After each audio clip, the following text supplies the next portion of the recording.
망치를 드는 순간 모든 것이 못으로 보인다는 속담이 있습니다. 망치를 들면 못질을 하고 싶듯이 권력을 갖게 되면 누리고 싶은 게 인간이겠지요. 하지만 못을 잘 받기 위해서는 눈은 못대가리에 초점을 맞추어야 하고, 또 망치를 든 손과 내려칠 때의 힘, 또 공간에 대한 총체적인 의식이 동시에 발휘되지 않으면 못질은 실패하거나 자기 손을 때릴 수 있습니다. 진짜 갑이 되는 길 쉽지 않은 것 같습니다. 본격 시사타치 생활감성 수다쇼 사이다 62회 방송 시작합니다.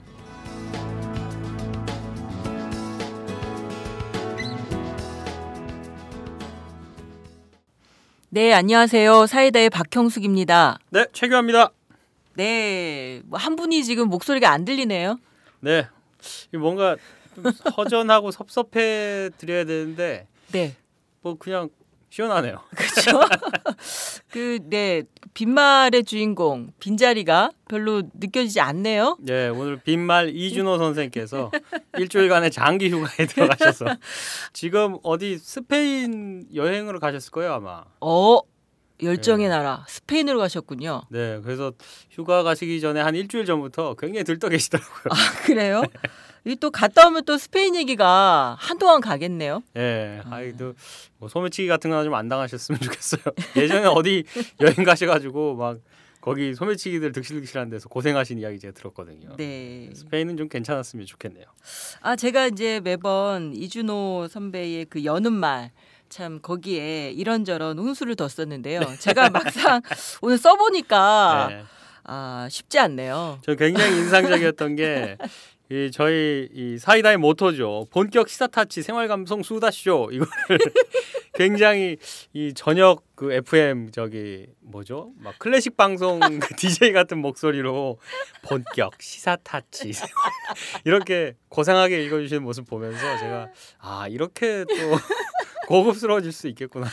제가 그 발음이요. 이게 시사타치 여기 참 맛깔스럽게. 네, 일부러 좀 싸 보이려고 타치라고 했어요. 그렇게 해야 되는데 제가 좀 약간 기독교 방송스럽게 나오긴 했네요. 죄송합니다. 근데 여는 말이 확실히 이 철학적인 잠언처럼 굉장히 이렇게 나른하게 와닿네요. 근데 진짜 이거 제가 썼지만 괜찮지 않습니까? 진짜 김제동 씨가 토크 콘서트에서 이런 비슷한 얘기한 걸 제가 본 적이 있어요. 그게 그래요? 페이스북에 막 동영상이 엄청 돌더라고요. 그 김제동 씨 얘기의 요지는 그 사람이 못을 박을 때 망치를 오른손에 들고 있다가 왼손에 못을 쥐고 박다가 실수로 왼손을 찍으면 이거는 뇌가 잘못한 거냐, 머리가 잘못한 거냐, 오른손이 잘못한 거냐 이거였어요. 그렇죠, 그러면서 이 멍청한 머리는 오른손을 잘라버리는 거고 오른손만 탓한다는 거예요. 네네. 네. 그런 머리는 머리할 자격이 없다. 맞아요. 네, 그 얘기를 세월호 얘기를 하면서 그런 얘기를 했어요. 그렇구나. 네. 그래서 저는 그 못질을 할 때 사실은 눈은 그 못 대가리를 향해 있지만 그 순간 이 내려칠 때는 사실은 내가 갖고 있는 뭔가가 다 총동원되는 느낌인 거잖아요. 그렇죠. 그것을 인문학에서는 암묵지라고 하더라고요. 뭐라고요? 암묵지. 그러니까 암묵지? 암묵적 지식인데 그것은 뭐랄까 이제 논리나 이런 의식의 영역을 떠나서 내 경험, 뭐 감성, 어떤 기운 이런 것들의 총체를 이제 암묵지라고 하던데, 그러니까 이 못 하나 때릴 때 필요한 것은 단지 이걸 어떻게 맞추느냐, 각도와 머리와 계산 이것뿐만 아니라 모든 것이 총체적으로 필요한 것인데, 그렇죠. 그러니까 그것이 진정한 갑질이다, 진정한 갑질. 근데 이게 어설프게 했다가는 이제 자기 손을 찍는 거죠. 이번에 이제 그 대한항공 사례처럼. 그래서 여튼 저는 그렇죠. 잠언처럼 쓰긴 했지만 스스로는 괜찮다 이 비유. 그렇게 작품하고 있습니다. 네. 저도 이 첫 문장은 어디 써놓고 네. 제가 쓰는 문장인 것처럼 좀 써먹어야겠어요. 그러십시오. 네, 오늘 그 사는 이야기는 박형숙 기자님이 읽어주실 거죠? 또 떨리네요. 이것도 이거 기독교 방송으로 또 가버릴까봐. 오늘 여는 말에서만 망치 이야기, 못 이야기 이렇게 갖고 와서 다 갑질에 대한 이야기로 길게 좀 준비를 해주셨는데 오늘 이야기 어떤 겁니까? 네, 오늘 읽어드릴 사는 이야기는요. 1월 8일 오창균 시민기자께서 쓰신 글입니다. 제목은 손님의 불합리한 요구 들어주는 주인은 자격 없다.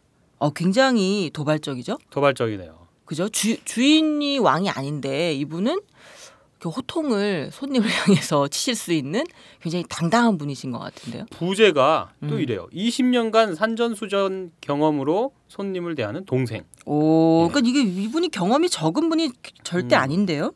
뭔가 좀 이 최근에는 갑질 뭐 이런 이야기들에 네. 좀 뭔가 던져주는 바가 있는 이야기 같습니다. 궁금하네요. 네. 그러면 오늘 읽어 보겠습니다.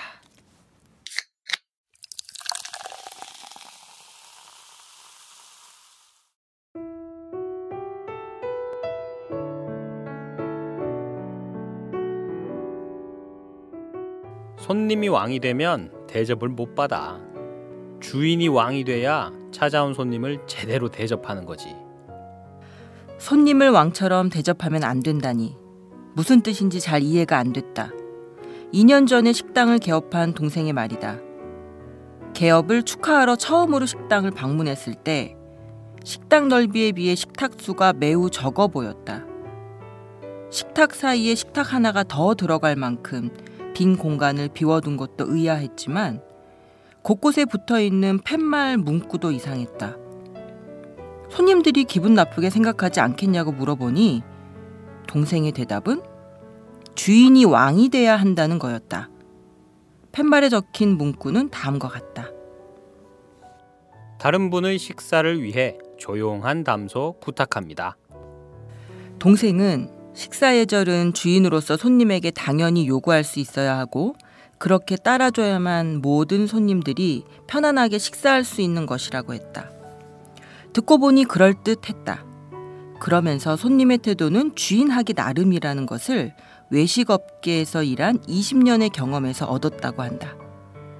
식탁도 넓은 것으로 놓고 식탁 사이에 충분히 여유 공간을 둔 것도 손님에 대한 배려란다. 그렇다면 주인의 부탁에 따르지 않는 진상 손님은 어떻게 할까? 주방까지 또렷하게 말소리가 들릴 정도면 다른 손님들이 불편할 정도야. 한두 번은 정중하게 조용히 해달라고 부탁을 하지. 그래도 안 되겠다 싶으면 식당 운영 방침이라면서 돈을 안 받고 그냥 내보내. 그런 경우는 처음 개업하고 얼마 있다가 딱 한 번 있었는데 식사비가 한 10만 원쯤 됐을 거야. 손님이 좀 시끄럽게 했다고 주인이 맘대로 내보낸다는 말은 들어보지도 못했다. 하지만 돈을 받지 않겠다고 하니 두말 않고 일어나더라고 한다. 그렇게 하지 않고 시끄러운 손님들을 계속 받아주는 건 조용한 분위기를 좋아하는 손님들의 발길을 끊게 하는 것이라고 했다. 식당 곳곳에 팻말을 붙여놓으니 실제로 손님들이 조용하게 이야기를 나누고 옆 손님을 배려하게 되더란다. 그렇게 서로 배려해주는 손님에게는 서비스 음식을 제공한다니 파블로프의 개 실험이 생각나서 웃음이 나왔다. 또 다른 진상 손님은 어떤 경우가 있는지 물었다. 인원수에 맞춰서 주문하게 돼 있는데 3명이 와서 2인분만 시키는 경우가 있어. 사정이 있으면 뭐 그럴 수 있다고 충분히 이해를 해. 그래서 주문한 대로 2인분만 주는데 양이 적다고 더 달라고 계속 요구하는 경우가 있어. 그때도 안 된다고 설명을 하지. 손님이라고 해서 불합리한 요구를 들어주는 일은 없어. 만약 그렇게 하면은 계속 부당한 요구만 하게 될 테니까. 그야말로 20년간 여러 곳에서 별별 손님을 다 겪어보면서 산전수전 다 치르며 얻은 지혜로 들린다. 주문할 수 있는 메뉴도 점심과 저녁에 달랑 2개뿐이다. 그 이유도 명쾌하다. 여러 가지 메뉴가 많으면 재료가 많아야 하는데 그게 다 팔리지 않으면 남는 재료를 버리게 돼서 영업 손실이 크다는 거다. 그리고 그보다 더 큰 문제는 여러 가지 음식을 하게 되면 주방이 바빠지고 그러면 제대로 된 음식 서비스를 할 수 없기 때문이란다. 메뉴가 적은 대신 매일 신선한 재료를 들어오기 때문에 주방 일이 단조롭고 주 메뉴에 집중하게 돼 음식의 질이 높아진다고 한다. 그리고 예약 손님을 우선으로 받는다. 미리 예약을 받으면 시간 여유를 갖고 준비해서 조금 더 좋은 음식 서비스를 제공할 수 있고 또 식당 운영의 효율성도 높일 수 있다. 그러다 보니 예약을 하지 않고 왔다가 자리가 없어서 돌아가는 손님도 많다. 점심시간과 저녁시간의 중간에는 2시간 정도 영업을 일시 중단한다. 직원들은 개인 일을 보거나 쉰다. 식당에서는 흔치 않은 경우인데 매주 일요일은 문을 열지 않는다. 주변에 아파트 단지가 많아서 일요일에 외식을 하는 사람이 많을 텐데 일요일에도 교대로 돌아가면서 일해야 하는 것 아니냐고 물었다. 충분히 쉬어야 일을 잘할 수 있는 거야. 조금 더 벌겠다고 무리하면 오히려 역효과야. 요즘 돈 가진 사람들 갑의 횡포가 끊이질 않는다. 땅콩 회항으로 무리를 빚은 재벌가 항공사 부사장님이 직원에게 한 폭언도 충격적이었는데 백화점 VIP 고객이 주차 요원을 무릎 꿇린 사건도 있었다. 또 손님이 백화점 직원의 뺨을 때리고 행패를 부렸다는 뉴스도 들린다. 아무리 봐도 손님은 왕이다는 잘못된 관행인 것 같다. 주인이 왕이 돼야 제대로 손님 대접을 할 수 있다는 동생의 말을 새삼 되새겨 듣게 된다. 자격이 없는 사람이 왕이 되면 모두가 불행해진다는 말로 들린다. 지금 우리 정치와 사회도 그런 것 아닐까? 주인이 될 자격이 안 되면 하지 말아야 하고 지금이라도 그만두는 것이 손님에 대한 예의가 아니겠는가?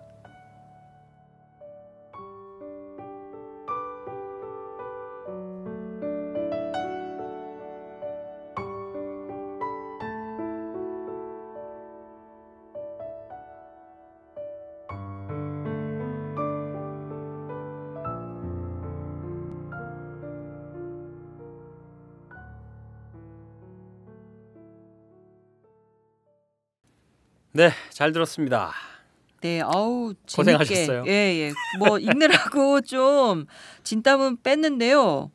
근데 이게 내용이 잘 이렇게 쏙쏙 들어오는 원고 내용이라 재밌게 했습니다. 듣는 분은 어떠실지 모르겠지만.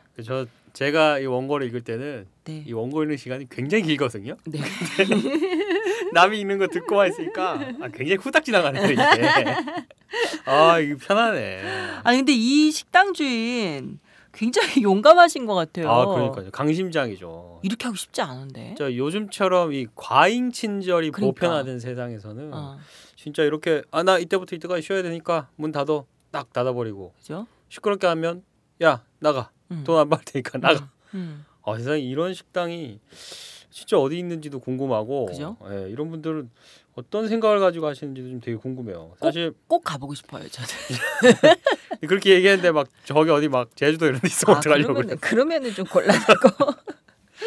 일단 저는 이 이야기를 보면서 그리고 먼저 1월 8일에 기사로 나간 걸 보면서 사실 굉장히 좀 저희 부모님한테 보여드리고 싶었거든요. 저희 부모님과 저희 장인 장모님이 다 이 자영업을 하세요. 이 서비스업을 하시거든요. 그래가지고 이걸 좀 보여드리고 네. 지금 이렇게 장사하시는 분들도 있다. 네네. 20년 장사하면서 나온 결론이 이런 거다라고 네네. 좀 보여드리고 제발 좀 쉬시게. 네. 제가 생각할 때 너무 안 쉬시고 무조건 네네. 사실 자영업이 그렇잖아요. 가게 문을 열어놓으면 그렇지. 열어놓는 만큼 또 손님이 오니까 그렇죠. 문을 닫으면은 그 손님이 안 올 것 같고 막 이러니까 참 조금 일찍 문 닫으시고 쉬시라고 해도 또 막 주말에 일요일 날 좀 아예 문 좀 닫고 좀 그냥 집에 있더라도 좀 쉬시라고 그렇게 얘기를 해도 그렇게 말씀을 안 들으셔서. 그러니까 저는 식당 갈 때마다 그 생각이 늘 들더라고. 이분들은 언제 쉬나? 그러니까요. 개인 그 사생활이 있나? 이런 생각 늘 들거든요. 저희 이 회사 아래에 식당가에 보면은 네. 점심 장사는 보통 뭐 11시 뭐 좀 이르면 뭐 10시 뭐 이렇게 해서 시작하지만은 훨씬 그 전부터 이제 재료 준비라든가 그렇죠. 뭐 장보기라든가 이런 걸 하시잖아요. 근데 그분들이 저녁 장사까지 다 하신단 말이에요. 7시 8시에 나가도 저녁 먹는 사람들을 위해서 문을 열어놔요. 그러니까 거의 뭐 일요일 정도는 여긴 어차피 회사들이 많으니까 뭐 대부분 문을 닫는데 또 주변에 또 아파트 단지들이 있어서 또 여는 데는 또 열어요. 그러니까 그냥 그런 사람들은 대체 진짜 언제 쉴까 싶은데 그렇죠. 저희 부모님들을 보면은 안 쉬는구나 알 수가 있어요. 그렇죠. 대부분이 아마 그러실 텐데 안 쉬어. 이분은 일요일 날 문을 닫는다잖아요. 네. 이건 거의 복지 수준이 유럽 수준인 것 같은데요. 아니 무슨 북유럽 음식 같은 거 파는 거 아니에요 여기? 아유, 인터뷰 빨리 시작하고 싶은데요. 네, 오늘 오창균 시민 기자님한테 전화를 해서 이야기 같이 나눠보겠습니다. 네. 네, 오창균 기자님 안녕하세요. 아, 예, 안녕하세요. 안녕하세요. 네, 반갑습니다. 예, 반갑습니다. 예. 네, 지금 뭐 하시다가 전화 받으셨어요? 아, 지금 제가 농사를 짓는데 겨울에는 좀 한가해서요. 네. 뭐 농사 짓는 거 관련해서 뭐 글도 쓰고 있고, 그리고 뭐 이제 오마이뉴스 시민 기자로서 이제 뭐 기사도 열심히 쓰고 있습니다. 예. 지금 그러면 글 쓰다가 전화 받으신 거예요? 아, 예, 지금은 글 쓰다가 받았어요. 어떤 소재로 쓰고 계셨어요? 예? 어떤 소재로 글을 쓰고 계셨어요? 아, 지금은 제가 이제 농사 짓는 거 관련해서 네네. 뭐 계속 이제 오마이뉴스 연재하고 있는데 짱짱의 농사일기라고. 아, 짱짱의 농사일기. 예, 그걸 네. 이제 계속 써서 이제 뭐 기사로도 올리고 뭐 네. 나름대로 공부도 하고 있고. 아, 그러시구나. 원래 직업이라고 해야 되나요?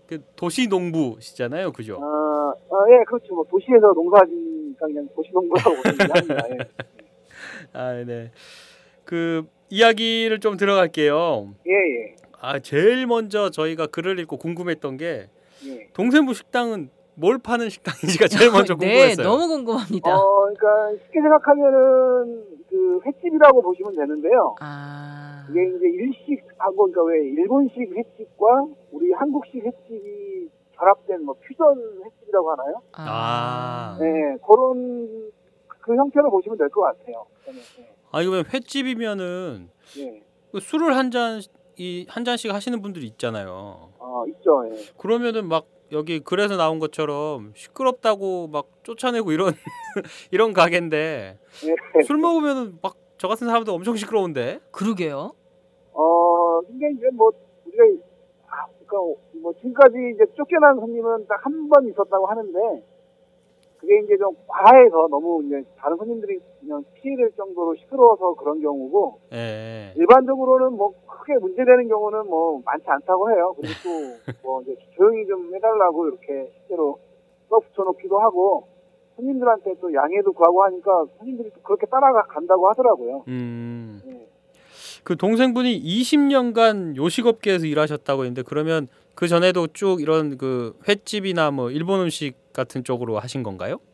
네, 그러니까 중식만 빼고는 다 했어요. 한식, 양식 그래서 한 전체적으로 20년 정도 했고요. 근데 일식 쪽에서 가장 많이 오랫동안 있었죠. 그래서 중간에 한 2번 정도도 뭐 동업이나 창업했다가 말아먹고 이번에는 이제 직접 혼자서 독립을 했는데 잘 되고 있는 것 같아요. 많이 걱정했는데 그동안에 이제 오랫동안 그 업종에 있다 보니까 그 뭐라 그럴까요? 뭐 단골들도 좀 알고 그래서 주변에 실제로 단골 위주로 많이 영업을 해요. 그래서 반드시 예약 우선제 해서 독특한 좀 영업 방식이긴 한데 잘 되는 것 같아요. 일단은 음식이 많이 푸짐하고 싱싱하고 이런 것들을 많이 장점으로 꼽더라고요.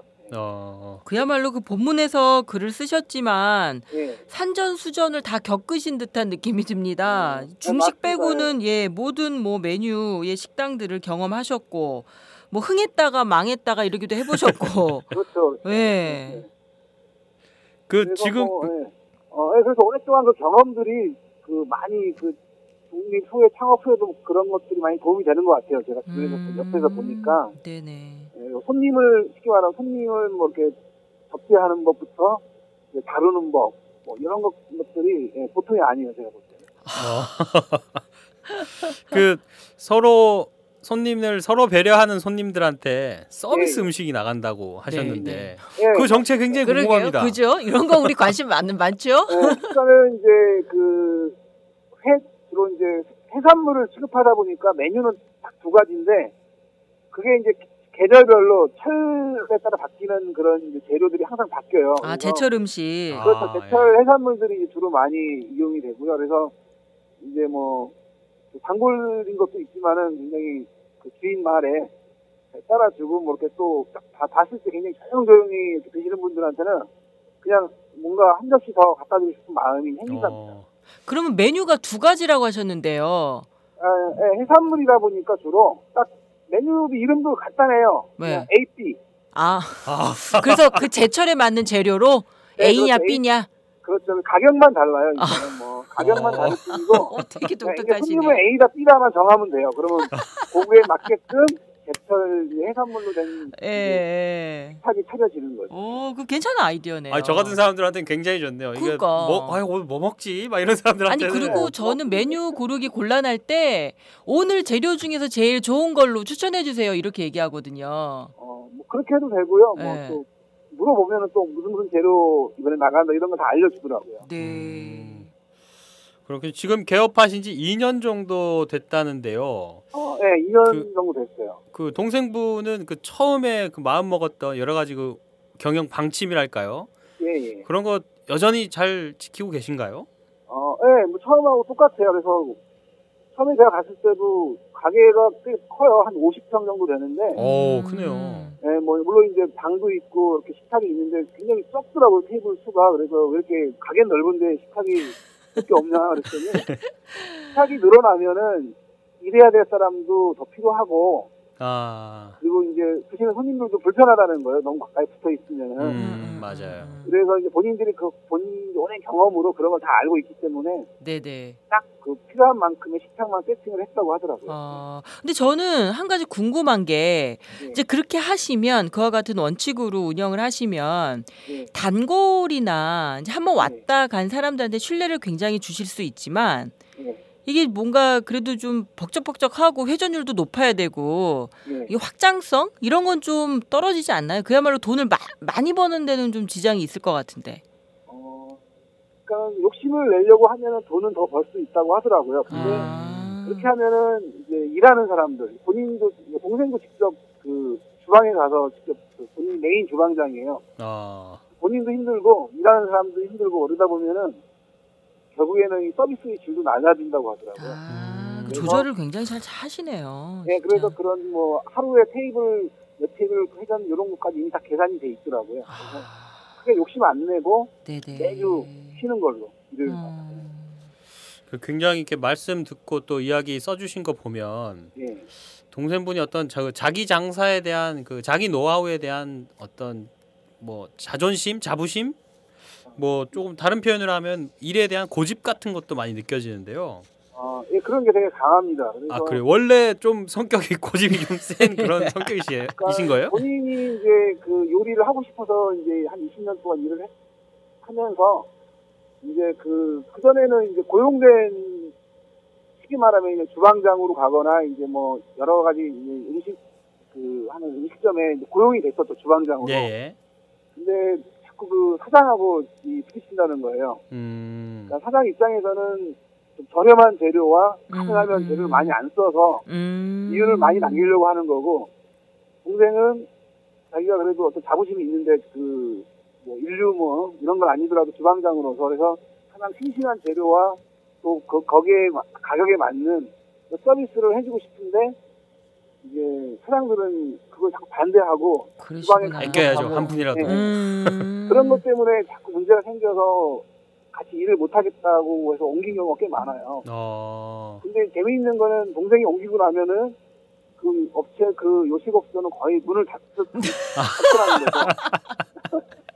그러니까는 그 사장하고 굉장히 그 어떤 보이지 않는 어떤 뭐랄까 뭐 견제 이런 거 하면서 최소한 최대한 손님들 서비스를 해줬는데 주방장이 바뀌고 나니까 새로운 주방장 아무래도 이제 사장의 지시에 많이 따라가야 되잖아요.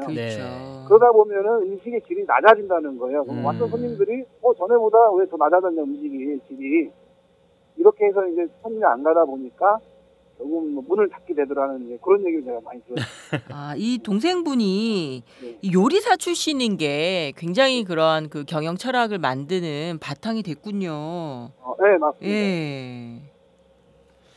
그 아무래도 동생분이 식당 같은 걸 하시면 예. 그 이제 기자님도 어디 뭐 식사 이렇게 하러 가셔가지고 예. 신경이 좀 쓰이실 거 아니에요. 거기 식당에 일하시는 분들 대할 때나 뭐 이럴 때. 제가 자주는 가지는 않는데 일단은 그 식당이 제가 있는 거라서 좀 멀어요. 저는 이제 서울에 있고 동생이 하는 그 식당은 의정부에 있습니다. 그래서 제가 이제 제 어머니 집에 방문하거나 아니면 이제 집안 행사가 있을 때는 항상 동생 식당에서 이제 하거든요. 아니 그 오창규 기자님이 뭐 다른 동생분 식당 말고 예. 다른 식당 가서 이렇게 그렇죠. 식사하실 때도 동생분 식당에 일하시는 분들이나 동생분 생각 같은 걸 해서 좀 스스로 이렇게 좀 갑질 같은 걸 안 하려고 애쓰신다거나. 뭐 원래 저는 갑질 어디 가든 안 하고요. 근데 이제 그런 다른 음식점 가면 같은 뭐 횟집이나 이런 데 가면은 제가 비교를 하게 돼요. 동생의 식당과 이 식당의 음식의 질과 서비스, 일하는 분들의 어떤 표정까지도 이렇게 딱 관찰하게 되거든요. 그러면 여기는 뭐 이렇구나 저렇구나 그런 거는 뭐 나름대로는 뭐 이렇게 생각을 합니다. 네. 그렇게 해서 조언을 좀 해주시나요? 다시 동생분한테 어디 가니까 이렇더라. 그러면서 어디를 가봐도 동생 식당만큼의 어떤 그 서비스와 그런 거는 못 봤어요. 사실. 이야, 정말 대단합니다. 형제라서가 아니라 그리고 뭐 저희 아이들도 이렇게 회를 좋아하는데, 그러니까 삼촌네에서 먹고 다른 식당 가서는 잘 못 먹겠다, 맛이 없고 뭐 이렇게 하여튼 뭔가. 이거 진짜 저희 약간 사실 검증이 들어가야 되겠네요. 지금 이거. 듣는 분들이요 점점 이 가게가 어디에 이름이 뭔가 하는 거에 지금 계속 안 나오나 기다리실 것 같은데 마지막에 그건 소개해 주시고요. 한 가지 더 여쭤볼게요. 요즘 어쨌든 이제 뭐 그 사회적인 분위기가 이게 자영업 자체가 버티기 힘든 시절이지 않습니까? 네, 그렇죠. 예, 그런 와중에 이러한 그 좋은 뜻을 관철하는 게 더 어려울 거라고 보여지는데요. 동생분에게 형으로서 응원의 한마디를 하신다면 이 자리를 빌어서 해주십시오. 뭐 워낙 그쪽 업쪽에서 많이 오랫동안 경험을 쌓았기 때문에 뭐 앞으로도 크게 걱정은 안 합니다. 제 입장에서는. 그래서 큰 뭐 걱정은 안 하는데 그래서 항상 우리가 많이 하는 얘기들 있잖아요. 초심을 잃지 말라고. 혹시라도 뭐 요즘 많이 어려운 때라서 그 가게 운영하는데 인건비도 나고 여러 가지 나가는데 혹시라도 좀 안 된다 그래서 혹시 초심을 잃고 그러지 말라는 얘기를 하고 싶어요. 야, 돈 많이 벌라는 얘기 안 하시고 초심 얘기를 하는 거 보니까 형제분이 똑같으시네요. 그게 제일 중요한 것 같습니다. 처음 마음 가졌을 때 그 마음이 끝까지 가는 거. 네, 정말 중요한 거 제가 마지막으로 여쭤봐 드릴게요. 네, 동생분 가게 가 어디 있는지 뭐 파는 가게인지 이런 건 글에다가 하나도 못 쓰셨잖아요. 제 기사기 때문에. 이런 거요. 시원하게 마지막으로 저희 청취자 여러분들께 어디에 있는 어떤 가게인지 홍보 한번 노골적으로 부탁드립니다. 경기도 의정부에 있고요. 그 지역으로 전철역으로 따지면은 망월사역에 가깝습니다. 망월사역입니다. 망월사역에서 한 5분 거리고. 5분 거리. 몇 번 출구? 몇 번 출구? 뭐 출구는 제가 모르겠는데 가깝습니다. 망월사역에서 그 상가 건물이 있어요. 다메오 상가라고. 그 다메오 상가 안에 있는 간판은 해주입니다. 해주. 해주가 저희 이제 공간. 해주 공간에 해주 해가지고. 해주 옷이세요? 예. 그렇구나. 가게 이름도 해주입니다. 해주고. 그래서 해주. 거기 상가에 들어가시면은 딱 보여요. 네네네. 간판이 크게 돼 있으니까. 네. 혹시라도 근데 자리가 없을 수도 있습니다. 예약을 하고 가야 여기는 좋은 곳이라고. 예약 손님 우선이라서 제가 굉장히 가까운 분도 한번 그쪽에서 손님 접대를 한다고 하길래. 제가 그냥 위치만 알려줬어요. 네네. 갔다가 자리가 없어서 다른 집에 갔다고 그래서 제가 되게 미안한 적이 있었어요. 그렇군요. 자, 이제 가실 분들은 전화 예약 꼭 하고 가시기 바랍니다. 의정부 망월사역 해주. 네, 뭐 자세한 거는 저한테 쪽지 보내주시면 제가 전화번호 다 알려드릴게요. 오늘 시간 내주셔서 고맙습니다. 예, 수고하세요. 아주 말씀 즐겁게 잘 들었습니다. 고맙습니다. 예.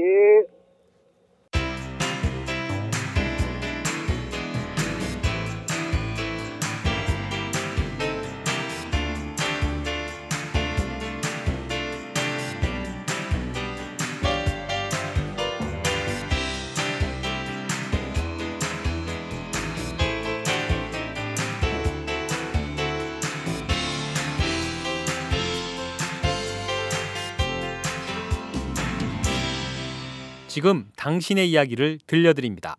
사는 이야기 다시 읽기 사이다.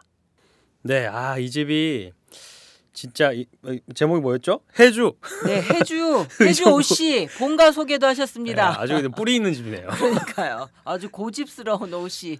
근데 제가 지금 맛은 일단 사실 검증이 좀 들어가 봐야 되겠는데 일단은 지금 듣기로는 맛집의 조건을 여러 가지 갖추고 있어요. 뭐예요? 일단 메뉴가 간단한 거. 맛집치고 메뉴 막 10가지 20가지 되는 집 없거든요. 그렇죠. 여기는 A냐 B냐. 그렇죠. 그렇죠. 유명한 중국집도 보면은 딱 짜장면 짬뽕 막 이렇게 간단하단 말이에요. 그렇죠. 메뉴가. 그러네 진짜. 그리고 주인이 굉장히 고집스럽다는 거. 장인 정신. 왜 욕쟁이 할머니 이런 데로 가면은 그렇죠. 막 떠들고 하고 막 마음에 안 들면 손님 내줬잖아요. 그래 돈 줄게 나가. 나가 필요 없어. 그렇지. 그런 고집스러운 주인이 계시고 그리고 이제 그 영업 시간. 예, 딱 식사 시간과 식사 시간 사이에 문을 닫아 버리는 거. 그렇죠. 예, 이것도 이런 맛집 되게 많거든요. 딱 준비한 재료 가지고 딱 그 손님들한테 서비스할 수 있는 시간만 딱 장사를 하고 나머지 시간 문을 닫아 버려요. 오지 말라고. 예. 그러니까 굉장히 맛집의 요소들을 여러 가지 갖췄는데 지금 일단은 저희가 그래도 방송이니까 사실 검증을 하러 저희가 먼저 한번 가봐요. 가보겠다고 얘기를 아마 이준호 기자님 하셨을 거예요. 그러니까 네, 하셔야 돼. 그분이 빈말을 또 하셔야 되는데 우리까지 하면 안 되는데. 여기서 이제 법인카드가 집행이 되면 저희가 확실히 저희가 좀 갈 수 있을 텐데. 그러게요. 근데 참 흐뭇하네요. 네. 참 이렇게 뭐랄까 굉장히 힘들어서 상황에 늘 끌려다니는 대세인 시절에 그래도 뭔가 원칙과 고집을 가지고 손해를 감수하면서도 정신을 지켜나가는 분이 있다는 게 굉장히 좀 저 듣기만 해도 뿌듯하고 그래도 세상은 참 희망이 있지? 이런 느낌까지 드네요. 그리고 또 형님이 또 동생분을 되게 살뜰하게 또 챙기시잖아요. 그죠? 그러니까 무슨 질문을 해도 약간 계속 막 홍보하고 싶으셔가지고. 그렇죠. 근데 보통 가족 간에 이렇게 서로를 이렇게 밀어주고 땡겨주는 거 잘 하기 쉽지 않잖아요. 가족이 사실은 좀 원수처럼 지내는 데가 많은데 이 형제가 이렇게 참 서로를 믿고 이렇게 자부심을 서로 이렇게 북돋아 주면서 힘을 주는 거 보면 굉장히 그 점도 굉장히 좋아 보입니다. 그래서 식당을 보면은 유명한 말이잖아요. 이 손님은 왕이다. 손님은 왕이다. 그렇죠. 요즘식은 왕보다는 갑이죠. 손님은 그렇죠. 갑이다. 이렇게 해서 워낙에 이 서비스 경쟁이 치열해지니까 전 그런 느낌이 좀 들었어요. 서비스 자체가 이게 하나의 상품이 돼서 규격화된다는 느낌, 이런 느낌 들었거든요. 그러니까요. 네, 진짜 진심에서 우러나서 나를 반갑지도 않으면서 막 반갑습니다 하고 막 인사하는 그렇죠. 거 들으면은 그리고 내가 왠지 등을 돌리면 뭐라고 할 것 같은 그죠?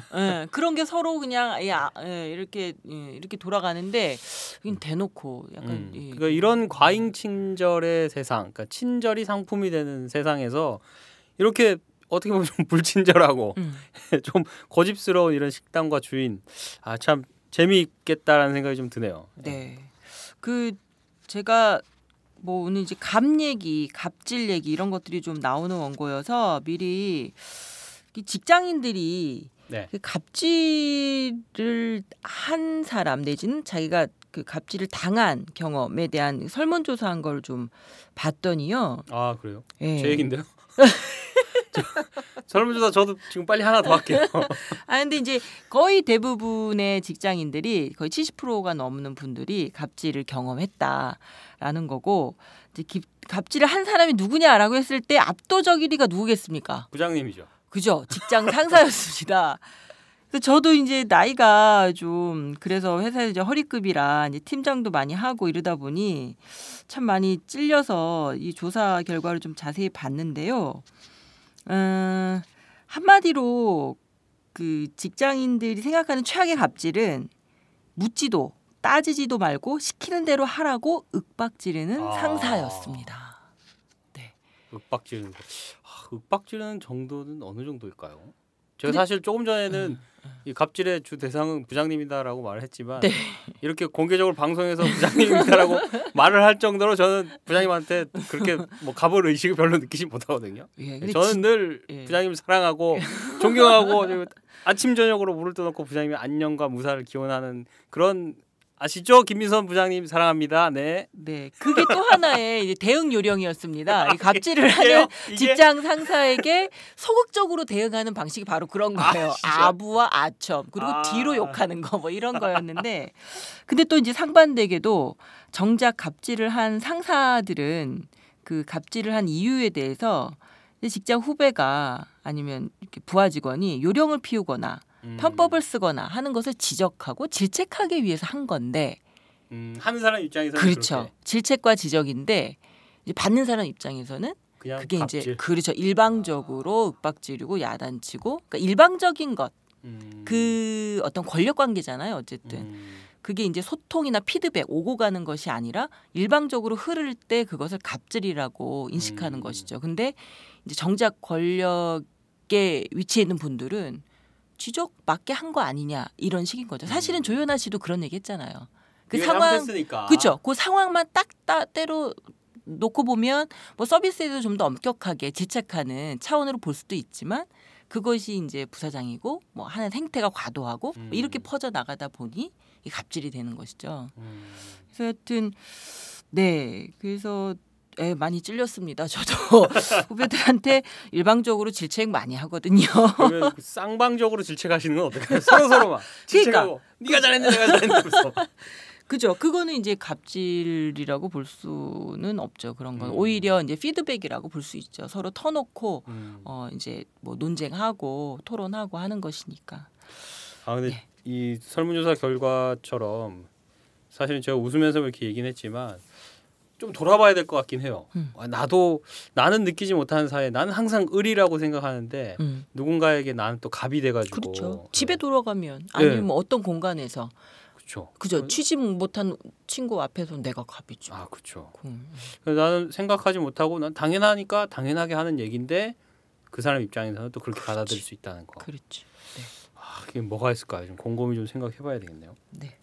네, 이 기사에 또 여러 가지 또 댓글들이 많이 달려 있어요. 네, 아우 좋은 댓글 많네요. 네, 이 페이스북에서 이 기사가 많이 좀 돌더라고요. 그렇습니까? 페이스북에서 또 공감하는 분들이 글을 막 남겨주셨어요. 하나 소개해드릴까요? 우리 가게에서도 때때로 손님들이 갑질을 시원하게 행세하지. 그럴 때마다 난 속으로 참을인을 새기며 훗날 언젠가 내가 당신의 갑이 될 수 있음을 생각하라고 외친다. 네, 이분도 자영업 하시는 분인가 봐요. 네, 참을인자를 3개를 이걸 굳이 또 인 쓰고 한자 키를 눌러서 거의 막 비수가 가슴속 비수가 느껴집니다. 이거 그 속담 있지 않아요? 뭐 참을인 3번이면 뭘 살인을 면한다 그래요. 네. 그 살인을 숱하게 면하면서 장사를 하고 계시네요. 큰 복 받으시겠습니다. 또 이 손님을 하는 게 아니죠. 장사하는 분들 댓글 또 있었습니다. 내가 생각하고 있던 시스템하고 비슷한데 실행하는 곳이 있었구나. 네. 이분은 자기도 이런 시스템을 좀 해서 장사를 하고 싶으셨나 봐요. 근데 진짜 실행하는 곳이 있네 하고 놀라서 이렇게 댓글을 달아주셨고요. 다른 분은 또 이렇게 달아주셨습니다. 우리나라 손님들이 문제가 많은 것도 사실이지만 종사자들도 프로페셔널리즘이란 없는 게 사실. 그냥 참거나 돌아서서 욕하는 것 이상 할 수 있어야 프로 아닐까? 그리고 문화란 프로들이 선도하는 것. 불평만으로는 바뀌는 게 없다. 그렇죠. 이분은 그런 점에서 프로죠. 그렇죠. 이야기의 주인공은. 네, 돌아서서 욕하는 것 이상을 한 거니까. 내 가게, 내가 하는 일에 대한 자부심, 프로의식 같은 게 있기 때문에 약간은 요즘 세상에서 어울리지 않아 보이는 이런 고집들이 나올 수 있는 거죠. 그러면 짧은 거 뭐 조금만 더 소개해드리면은 능력 없는 사장이 손님을 어린이로 만든다. 능력 있는 사장은 손님을 왕으로 만든다. 이거 거의 무슨 격언 수준인데요. 이런 거 좋아하시죠? 네. 이런 거 좋아하시죠? 외우는 거 저 좋아하거든요. 자, 혹시 이거 쓰실 분 제가 다시 한번 천천히 읽어드릴게요. 능력 없는 사장이 손님을 어린이로 만든다.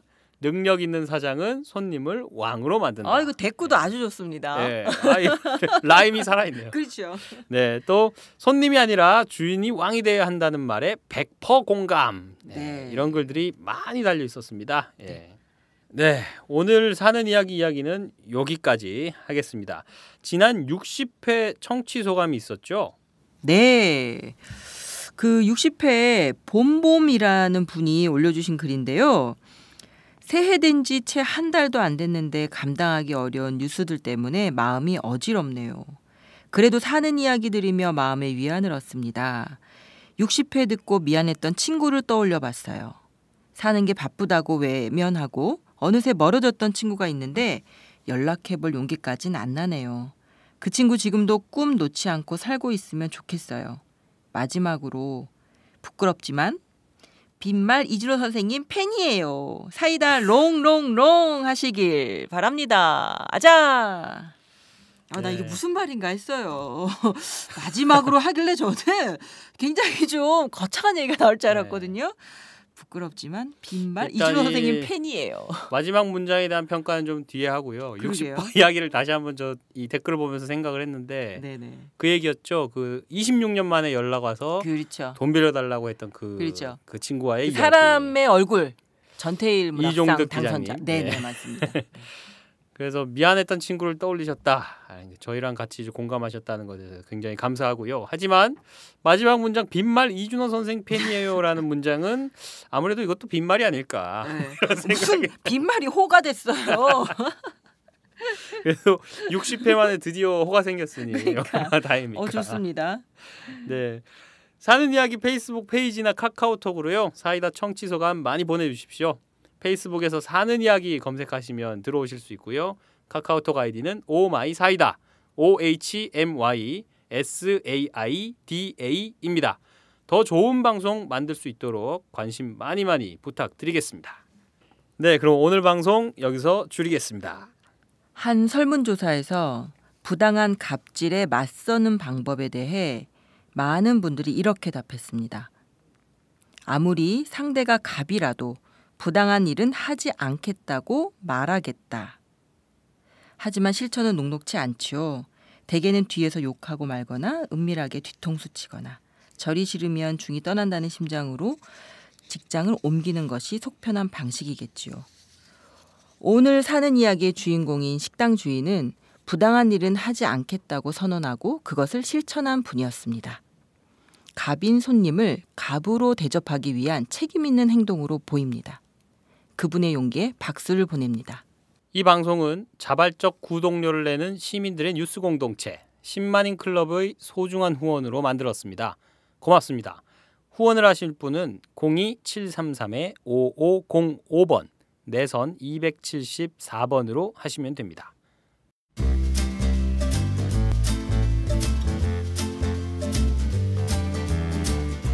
본격 시사타치 생활감성 수다쇼 사이다 62회 방송. 지금까지 진행의 박형숙, 최규화, 제작의 김윤상이었습니다. 다음 시간에 더 재미있는 이야기로 찾아오겠습니다. 안녕히 계세요.